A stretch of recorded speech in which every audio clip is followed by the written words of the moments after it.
So hello friends, इस video में हम बात करने जा रहे हैं कंपैरिजन ऑपरेटर के बारे में। ठीक है, तो पहले इसकी डेफिनेशंस देख लेते हैं क्या क्या होती है। पहले मैं इसको एक बार ब्रैकेट्स में दिखा देता हूँ आपको कौन कौन से होते हैं। पहला ऑपरेटर कंपैरिजन में इक्वल टू होता है, उसके बाद होता है ग्रेटर सॉरी एक just a minute greater than equal to, उसके बाद आता है लेस देन, उसके बाद ग्रेटर देन। पहला लेस देन था, उसके बाद लेस देन इक्वल टू, फिर आता है ग्रेटर लेस देन, फिर आता है ग्रेटर देन। ओके, और उसके बाद आता है एक नॉट इक्वल टू भी आता है। नॉट इक्वल टू को हम ऐसे रिप्रेजेंट करते हैं, पहले साइन ऑफ एक्सक्लेमेशन, उसके बाद इक्वल टू। ओके, इसको बोलते हैं नॉट इक्वल टू।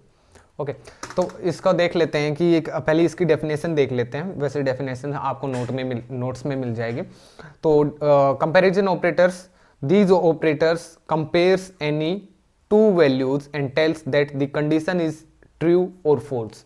ठीक है, कंपैरिजन ऑपरेटर्स जो होते हैं वो किन्हीं दो वैल्यूज को कंपेयर करते हैं और आपने जो कंडीशन लगाई है बताते हैं कि ये कंडीशन सही है या नहीं है। तो मैं आपको एग्जांपल देके समझाता हूँ। ए इज इक्वल्स टू, मैंने फॉर एग्जांपल ए की वैल्यू ली 45, ठीक है, और बी की वैल्यू ले ली मैंने यहाँ पे 40। ठीक है, तो मैं यहाँ पे एक कंपैरिजन ऑपरेटर लगाता हूँ। मैं बोल रहा हूँ कि प्रिंट करो, ठीक है, नहीं तो मैं डायरेक्ट नहीं बोल रहा, मैं सी की वैल्यू असाइन कर रहा हूँ, सी को एक और वैल्यू असाइन कर रहा हूँ। मैं सी को एक और वैल्यू क्या असाइन कर रहा हूँ, ए इज ग्रेटर देन बी। ठीक है, तो अभी ये क्या क्या बोल दिया मैंने कि ए जो है वो बी से बड़ा है सी को। ये क्या है, सी की वैल्यू हो गई है। ठीक है, अब मैं नेक्स्ट लाइन में बोलूंगा प्रिंट करो सी की वैल्यू। अभी क्या आना चाहिए आपके हिसाब से, हमारे हिसाब से, अभी ये हमारे हिसाब से तो क्या आएगा वो तो बाद में देखेंगे, लेकिन हम इसके कोड को समझते हैं। ठीक है, ये क्या बताता है कि आपने जो कंडीशन दी है, मैंने क्या कंडीशन दी है सी के अंदर कि ए की वैल्यू बड़ी है बी से। अगर ये बात सच है तो ये बता देगा कि ट्रू है, अगर ये बात गलत होगी तो ये बोल देगा कि फॉल्स है। ठीक है, तो यहां पे मैं दिखाता हूं कि इसने बोल दिया कि ट्रू है, क्योंकि ए की वैल्यू 45 और 45 बी की वैल्यू 40, तो 45 इज ग्रेटर देन 40, ऑब्वियस सी बात है। ठीक है, तो ये इस चीज के लिए यूज्ड होते हैं। ठीक है, तो ये यहां पे मैंने लगा के दिखाया आपको लेस देन, ठीक, लेस देन, और यहां पे मैं लगा के दिखाता हूं ग्रेटर देन। ठीक है, ए लेस देन बी, ये ए लेस देन बी, ए की वैल्यू जो है वो छोटी है बी से। ठीक है, तो यहां पे मैं सी को ये असाइन कर दिया, और अब मैं अगर इसकी फंक्शन को रन करूंगा तो यहां पे मेरे को फॉल्स मिलेगा, कि बोल रहा है कि आपने जो सी में जो स्टेटमेंट लिखी है वो स्टेटमेंट बिल्कुल गलत है, 45 40 से बड़ा नहीं है। ठीक है, तो ये तो मैंने ये दोनों ऑपरेटर्स का यूज बता दिया, ग्रेटर देन और लेस देन। फिर एक चीज आती है इक्वल्स टू। याद रखना हमेशा हम सिंगल इक्वल्स टू ऑपरेटर होता है असाइनमेंट ऑपरेटर। ठीक है, ये मैंने पिछली वीडियो में बता चुका हूं, लेकिन अगर हम किन्हीं दो वैल्यूज को कंपेयर करना चाहते हैं तो हम डबल इक्वल्स टू लिखते हैं, एक बार नहीं, इक्वल्स टू को दो बार लिखते हैं। ठीक है, पाइथन में। ठीक है, मैं बोल रहा हूं ए की वैल्यू बराबर है बी के।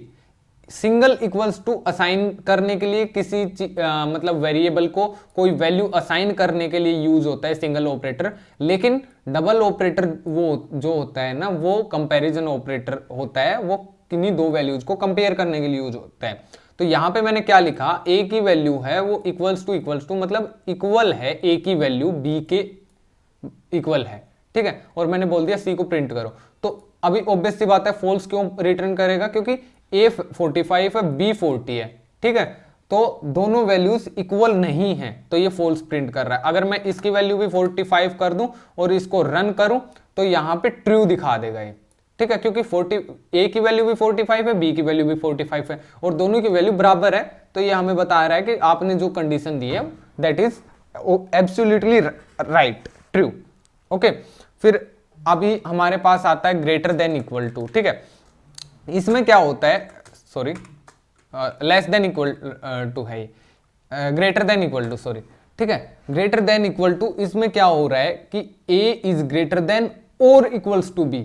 इसमें ये ट्रू रिप्रेजेंट करेगा अगर इन दोनों कंडीशंस में से एक कंडीशन भी सही है तो, या तो ए की वैल्यू बी के बराबर हो या फिर ए की वैल्यू बी से बड़ी हो। अगर ए की वैल्यू बी से छोटी होगी तो ये फॉल्स देगा। तो यहां पे देख लेते हैं, ये ट्रू दे रहा है, बड़ी तो नहीं है ए की वैल्यू बी से, लेकिन बराबर है। ये वाला ऑपरेटर काम कर रहा है, ये वाला इक्वल्स टू वाला इसको, और इस ये वाला मतलब ये वाला सॉरी ये वाला हो गया बहुत सारा। ए की value greater than equal to B, मतलब ए या तो ग्रेटर देन है बी से या बराबर है बी के। इन दोनों में से कोई भी कंडीशन अगर सही होगी ना तो ये ट्रू आउटपुट में दे देगा। अगर ए की वैल्यू छोटी हो जाती है, तीसरी कंडीशन तो यही बन सकती है कि ए की वैल्यू छोटी हो जाए, तो ये हमें फॉल्स देगा। ठीक है, और सेम इसी का उल्टा काम करता है हमारा ये लेस देन इक्वल्स टू। अभी मैं क्या बोल रहा हूं कि ए की वैल्यू अगर छोटी है बी से या इक्वल है तो मेरे को ट्रू दे दो, तो ये अभी भी ट्रू ही देगा क्योंकि ये इक्वल टू वाला लगा हुआ है। अभी ट्रू नहीं देगा, अभी ट्रू नहीं देगा क्योंकि ये दोनों तो इक्वल है ना अभी 45 तो अभी ये फॉल्स दे रहा है। उसके बाद होता है नॉट इक्वल टू। ठीक है, अभी नॉट इक्वल टू में क्या आएगा, मैं बोल रहा हूं नॉट इक्वल्स टू। ठीक है, A not equals to B, मैं बोल रहा हूं ए की वैल्यू जो है वो बी के इक्वल नहीं है, लेकिन यहां तो इक्वल है, ए बी 45 है, ए बी 45 है, तो आउटपुट क्या आएगा, फॉल्स ही आएगा क्योंकि ये जो हमने लगाया है ये बोल रहा है कि सी की जो स्टेटमेंट है वो फॉल्स है। ठीक है, अगर मैं यहाँ पे 46 कर देता हूँ तो 46 और 45 दोनों इक्वल नहीं है, तो ये क्या करेगा, ये ट्रू प्रेजेंट कर देगा क्योंकि भाई दोनों की वैल्यू अलग अलग है। ठीक है, तो ये थे कंपैरिजन ऑपरेटर्स। आई होप समझ में आया होगा। मिलता हूँ आपसे नेक्स्ट वीडियो में एक नए ऑपरेटर के साथ। ओके।